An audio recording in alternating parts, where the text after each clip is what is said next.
Yo, what's good, everybody? It's your boy Dre back with another episode of Talking to Myself. Now, I got to start this podcast off on some somber news. There was a mass shooting in Baltimore yesterday. So there was a mass shooting that killed two people and injured 15 minors. Now, according to WJZ News, obtained a shocking video that shows moments during a mass shooting in Baltimore's Brooklyn neighborhood that had people running. Now, police are searching for at least two suspects who had opened fire on a group of people at an unpermitted neighborhood block party in the Brooklyn community of South Baltimore. Now, two people were killed: 18-year-old Aaliyah Gonzalez and 20-year-old Kylis uh, Fagbimi. Uh, you know, forgive me for messing up the last name, but it's Fagbemi. So I'm assuming it's Fagbimi, or Fagbimi.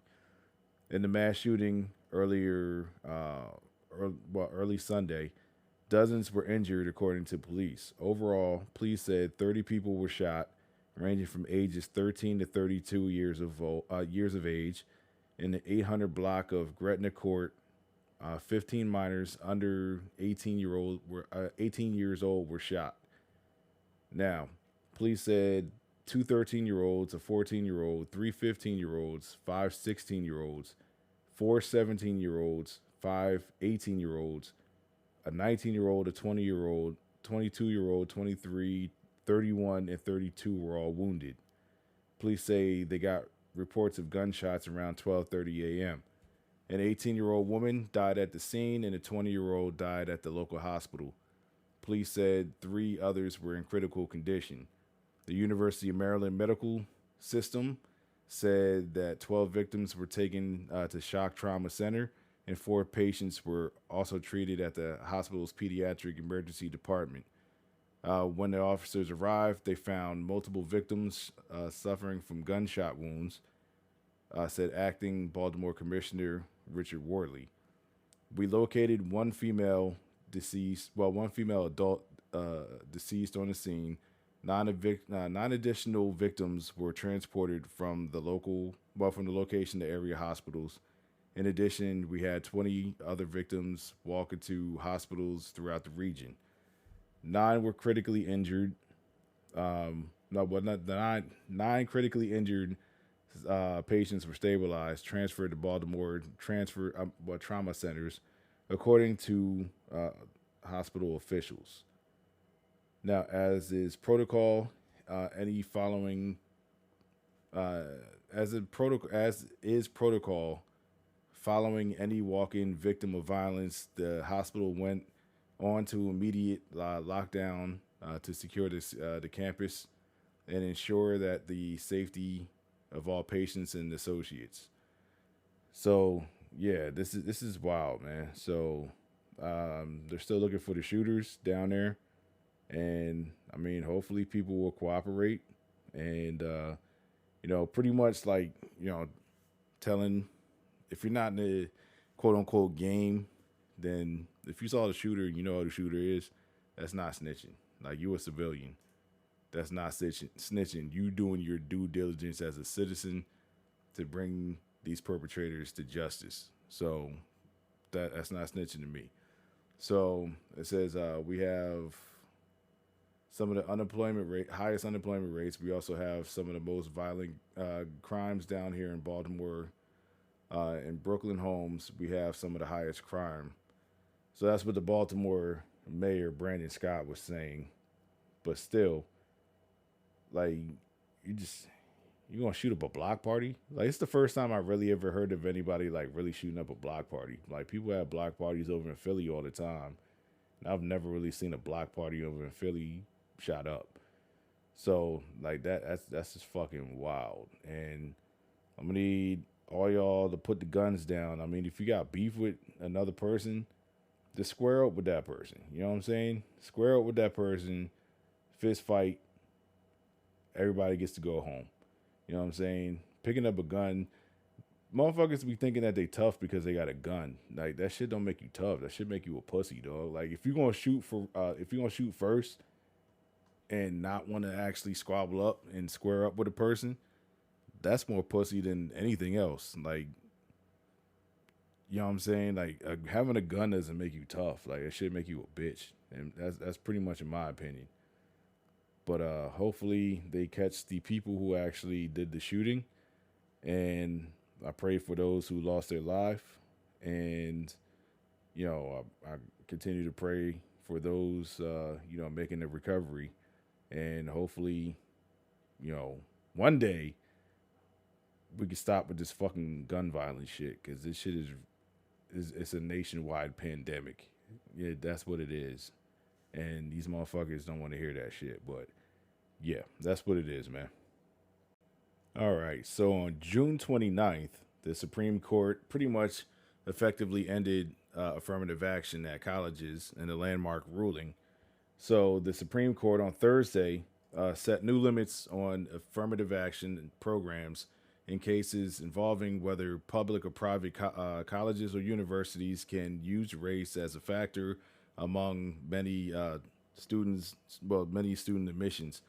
Now, the court held an opinion for the conservative majority written by Chief Justice John Roberts. The Harvard and UNC's admissions programs violate the Equal Protection Clause of the 14th Amendment. Now, voting 6-3 in the UNC case and 6-2 in the Harvard case due to the recusal of Justice Ketanji Brown Jackson. Jackson had served on the board of overseers at Harvard, where she earned her undergraduate and law degrees. So I guess she couldn't vote on the Harvard case. But so pretty much what the court said, the blockbuster cases put affirmative action, which had been used for decades by colleges and universities to address inequality and diversify their campuses in the spotlight. Now, the Supreme Court had repeatedly ruled since 1978 schools may consider the race of applicants in pursuing educational benefits from a diverse student body, so long as it was one factor among many considered, and the school did not use a quota system. Now, most of the schools, I don't know, from what I heard, was like using a quota system, but it says students for fair administration. Let me get this. Students for Fair Admissions, a conservative group, sued Harvard and the University of North Carolina over their race-conscious admissions programs, alleging intentional discrimination towards Asian American applicants. So, once again, I guess like Asian Americans are pretty much undermining, I guess, like any other ethnic groups that pretty much like we're given a level playing field for being admitted into college. Because like I seen some videos saying that like there were some Asian American students blaming, I guess, like black students that it's their fault because that they couldn't get into a school because they were pretty much like they felt like they were qualified to get into the school that they wanted to, and they couldn't get into because of affirmative action and things of that nature. But what's proven is, I guess, like white women were far more beneficial of getting into universities than actual like African American students.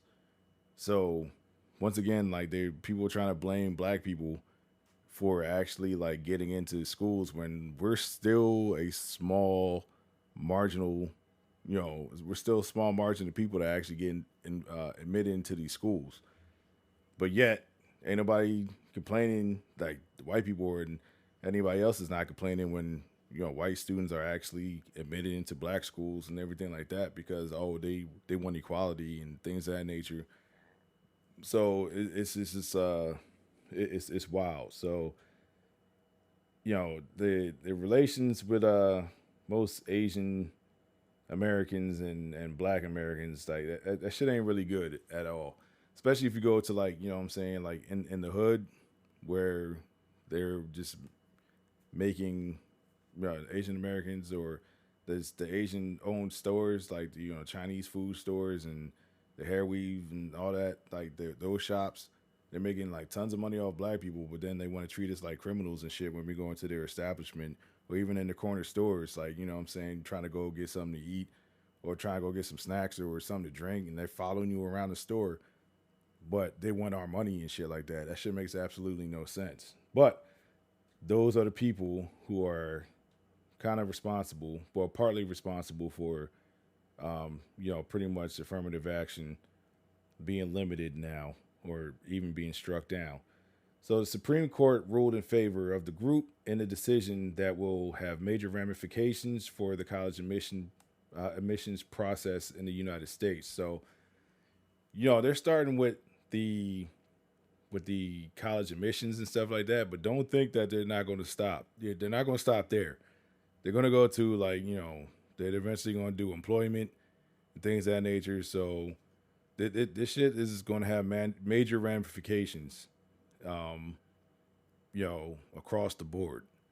And excuse me, I hate to say it, but it's kind of Obama's fault and RBG's fault, because pretty much, like, when she had the chance to retire, she didn't retire. Obama could have filled her seat with, I guess, like a Democratic candidate, or a Democratic judge or whatever, would have balanced things out or anything.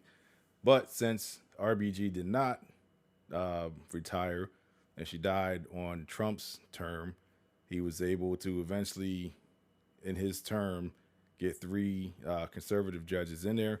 So pretty much this is where we're at right now, and this is why, Roe versus Wade was overturned, and affirmative action is overturned right now, and we're just going back as a country. Like, the Supreme Court is just setting us back as a country, and pretty much like the all the pretty much like the white conservatives and things of that nature, especially the poor ones, like, they're voting in they're against their own interests, like, which is wild. And white women are voting against their own best interests, which is wild. And they already seen it with the Roe versus Wade thing, and shit is going to get worse. It's really going to get worse. So this is wild. So the Supreme Court ruling appears to preserve some consideration of race in a narrowly tailored way, such as through the individual's applicant essay or narrative. So I guess you got to have like a really good essay or narrative in order for you to be, I guess, like, considered to be admitted into these schools now.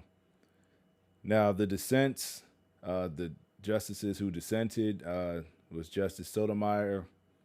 The court's decision rolls back decades of precedent and monumentous progress, says Sotomayor. It holds that race can no longer be used in a limited way in college admissions to achieve such critical benefits, she wrote. And in so holding, the court cements a superficial rule of colorblindness as a constitutional principle in academically segregated society where race has always mattered and continues to matter. And then Justice Jackson, Ketanji Brown Jackson, the first black woman to serve on the court, accused the majority of let them eat cake obliviousness of the issue of race. So, yeah, because, like, pretty much, like, they're trying to, these white conservatives, like, they keep trying to say, you know, you should be able to get on your own merit and things of that nature. But we all know that playing field is not level. if it was level, then there wouldn't be no need for affirmative action. But now you're probably going to get another a spike in kids whose parents already went to particular school, donated a lot of money and everything like that. Like those kids are going to get there's more kids that's going to get in that way than there is of like minority kids who actually meet the criteria, and then they're going to get pushed to the side just because, oh, we got legacy kids that we're going to let in. So but this shit is like it's a whole fucking clusterfuck. And like these conservatives trying to be like, oh well, you know, you can get in on your own merit and things of that nature. These motherfuckers don't live in the real world. They don't, because majority of these Congress people that make the laws and these Supreme Court justices, like these motherfuckers are so detached from reality because like most of these people got money. We got Supreme Court justices taking bribes and everything like that. Like the shit is just fucking wild, man. Like, and then on top of that, that wasn't all. What the Supreme Court was doing. So they pretty much have blocked Joe Biden's loan forgiveness as well. So Joe Biden's student loan forgiveness, how disappointing Supreme Court ruling may actually improve better, well, actually may improve conditions for borrowers. So let me check out this article right here. Just few hours following the Supreme Court in the 6-3 June 30th decision striking down Joe Biden's student loan forgiveness program, the administration announced it intended to take new steps to help borrowers. So, Joe Biden says, while today's decision is disappointing, we should not lose sight of the progress we've made, making historic increases in Pell Grants, forgiving loans for teachers, firefighters, and other public service, and creating, but others in public service, and creating new debt repayment plans. So no one with an undergraduate loan has to pay more than 5% of their discretionary income. That's what Joe Biden said on June 30th. So pretty much like I don't understand like why we're like one of the biggest one of the biggest countries out here that higher education is not free. Like pretty much the majority of the schools and the universities over in Europe and I don't know if Canada, but I know in Europe, like most of these schools are free. So it's like, why wouldn't you want people who actually know what they're doing, went to school, to actually learn like a craft or whatever, to like actually be skilled in what they're doing? So pretty much like this damn dog barking in the background. But why wouldn't you want them to actually, get a free education and learn what they're doing? Like, but everything in the United States is money driven. Like, so pretty much like it's the corporate greed, and then on top of that, like with these loans, like we're actually getting fucked with these loans. Like, cause these loans are like 8%, and everything like that. So it's just like, why screw these people? Because like, okay, yeah, you're going to school, you're getting a education, everything like that, but it's like you can't afford these predatory loans. So now it's like you're stressed out because you got to pay rent, you got to put food on the table, and then on top of that, you got to pay car insurance, probably got a car note, and then you got to pay fucking student loans too. Like shit is ridiculous, and like I said, like these rates are unreal, and most of these people can't fucking afford this shit. So it's like, how much more are you going to keep punishing the American citizen for like actually trying to make a living, trying to make a decent living? Like the government doesn't make any type of fucking sense whatsoever, and these people are like, oh well, you went to school and you paid, you got an education, well, you need to pay for it and everything like that. Well, that's cool if you can, but you can't. And it was like, I see people on Twitter and social media talking about, well, nobody told you to go to school. These jobs keep telling you to go to school. If you want to make a decent or even like an affordable salary and actually try to have like a legitimate shot at actually surviving out here, yes, you actually have to have like some type of college education. And that's what these motherfucking job postings keep saying. So, yeah, like you're talking about nobody's forcing you to go to college and everything like that. But yes, these motherfucking job postings and these employers are telling you that you have to go to job. I mean, you have to go to college in order to make more money. So either pay us a living wage, or fucking forgive student loans and make school free. Like that just fucking makes sense.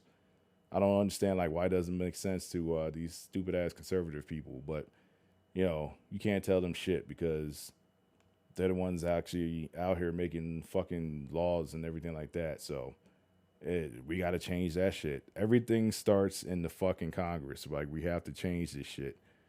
And that's why voting is very important. I keep telling people that, but motherfuckers don't want to listen to that shit.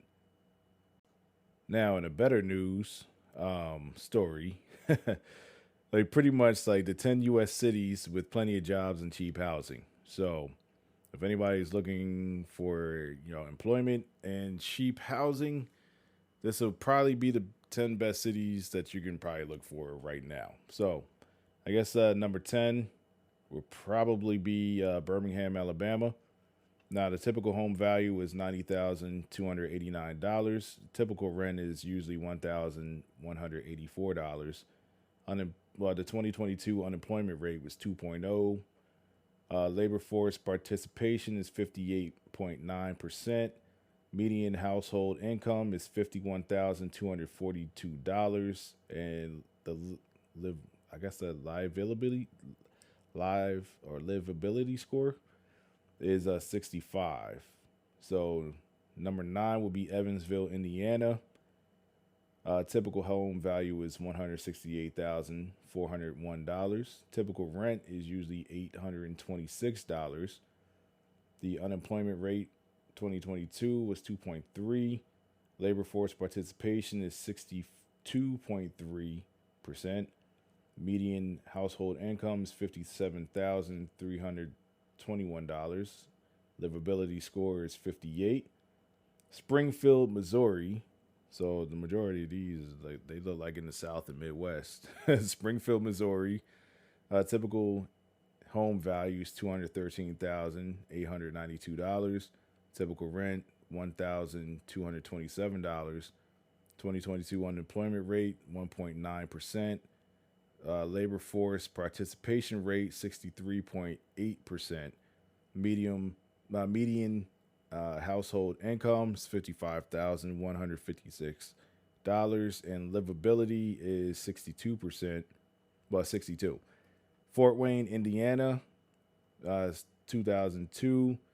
About $202,934. Typical rent is $1,121. The unemployment rate is 2.2. Labor force participation rate 64.9. Median. I don't know why I keep putting the M at the end of that shit. Median household income is $67,090. Livability score is 75. Huntsville, Alabama, is actually pretty funny because my fiance, like, she watches that fucking what is it? It's something Huntsville, Alabama. It's a fucking reality show. Black people out there. Anyway, typical home value is $257,800. Typical rent is $1,434. Unemployment rate is 1.8%. Labor force participation rate 62.2%. Median household income is $84,059. Livability score is 79. And then you also got Montgomery, Alabama. Alabama is just I guess like it's affordable to live down there. I don't know what the fuck is out there, but you know what I'm saying? Like it's out there. Like I've driven through Alabama. Like some of the spots I've seen down there, it's pretty nice, but it's like the whole idea of like, do I really want to live in Alabama? Like crosses in your head, and you're just like, yeah. The only people that I don't even know nobody that actually moved down to Alabama. Like my cousin's dad is he's from Alabama. He moved up to Jersey, lived there for like mad long, and then he just went back to Alabama, I guess after he retired and shit. But other than that, I don't really know too many people that actually want to go down to Alabama. Typical home value is $127,789. Typical rent is $1,168. Unemployment rate is 2.5. Labor force participation rate is 59.6, and the median household income is $60,908. Livability is $65. Lincoln, Nebraska. Really don't know anybody who would want to move to Lincoln, Nebraska either. Like, I guess like I don't. What the fuck is out there in Nebraska? Like, all I can think of is the University of Nebraska, which is in Lincoln, Nebraska. But the typical home value is $259,208. Typical rent is $1,199. The 2022 unemployment rate was 2.1. Labor force participation rate is 71.1. Median household income is 83,418, and the livability score is 78. So Milwaukee, Wisconsin. I only know one person that moved out there, and that's my ex-wife.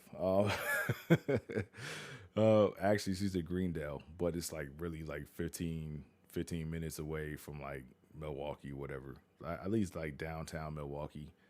But she's like right next to Milwaukee. Milwaukee's not that bad from what I've seen. Would I live out there? Probably not, because it's cold than a motherfucker in the wintertime. Like, they telling me, like, yo, like my car battery died, school's closing. It's like -5 degrees outside. Like, summertime is cool, because that's usually when I went out there to go visit my daughter. But other than that, nah, I can't really be like, nah, I can't really do it. But the typical home value is $173,931. Typical rent is $1,160. 2022 unemployment rate was 2.4. Labor force participation rate 64.1. Median household income is $52,784. Like, is the median income? Because I'm gonna have to look this shit up. Like, does that mean like how much like motherfuckers usually make out there? Like, is that like the income that people are making? But anyway, livability score is 61. And Sioux Falls, South Dakota. Who the fuck would want to live in South Dakota? But anyway, that's $302,956. Now, typical rent is $1,178. 2022 unemployment rate is 2%. Labor force participation rate is 74.4%. Median household income is $85,908. I mean, if niggas is making $85,000, I might have to move out to South Dakota. You know what I'm saying? What the fuck is there to do out there? Livability score is 70. So Indianapolis, Indiana. I don't know about Naptown, because I know motherfuckers be getting clipped out there. I guess you gotta stay out of the wrong parts though. But Indianapolis, Indiana, typical home value is $216. $216,351. $1,307 is typical rent. 2019 unemployment rate is 20.2. I mean, I said 20.2, 2.2. How come they had the 22, like the 2022 rate? I don't know. But labor force participation is 67.8. Median household income is 68 point. Well, I said 68. $68,575. Livability score is 65. So, like I said, hold up. I'm about to look up the livability. No, the household income medium. But how median household income? What the fuck does that mean? All right, so looking for the definition, like of what this shit means. Like what does it mean? Because it says I'm in New Jersey, so it says New Jersey has the nation's fifth highest median household income at $85,239. Educational attainment in the state is high with 43.1% of residents holding a bachelor's degree or higher. Now, I don't have a bachelor's degree. I have a certificate, but I don't even have a certification. But I'm in the IT field, and I'm working on getting my certification and everything like that. But so for households and families, the median income is based on the distribution of total number of households and families, including those with no income. So what does that mean? So the median divides the income distribution into two equal parts. One half of the causes falling below the median income and one half above the median. For households and families, the median income is based on the distribution of the total number of households and families, including those with no income. So I guess it's like how many people got money and how many people don't have money, and they just do like I guess like what the number is like that meets in the middle. So that's what that means. So, yeah, like pretty much. I mean, you can make a high salary in New Jersey, but it's just like the fucking rent and the income tax and everything else is just as high. So you're just gonna be broker at a higher level in New Jersey. New Jersey, New York, from what I've seen, like Virginia, Maryland, all expensive as fuck. You might want to go past the Mason-Dixon line, or you might actually want to go Midwest or whatever. It might be a culture change for a lot of people on the East Coast and shit, but then again, everybody keeps going to Atlanta for like the past 20 years, and everything in Atlanta has risen up too. So it all depends, man. It all depends on what you're trying to do and how much money you're trying to make and what your industry is. But yeah, this shit, I don't know what to tell you, man. But I just wanted to share those top 10 cities of, I guess that's affordable and the rent is cheap too. So do what you want with that information. I'm just trying to help you all out. All right. So I just want to thank everybody for tuning into this episode. And yeah, I hope to be able to put out more episodes more frequently. And yeah, so thank you for checking this out. And like I said, I keep telling people, if you want to hear me discuss a topic that you want to discuss or anything like that, just leave a message. There's usually a link at the bottom of the podcast thing. At the bottom of the episode, there should be a link or something like that. You can click on that, leave a voicemail, something like that, or you can just respond to on Spotify. I know like they have a thing where it says like, how was this episode? And you can leave your thoughts and stuff like that in there as well. But like I said, thank you for tuning in, rocking with your boy. I appreciate the love, and thanks for everybody who shares and retweets and on Facebook and everything like that. Appreciate y'all. Thank you for really rocking with your boy, and I will be back very soon.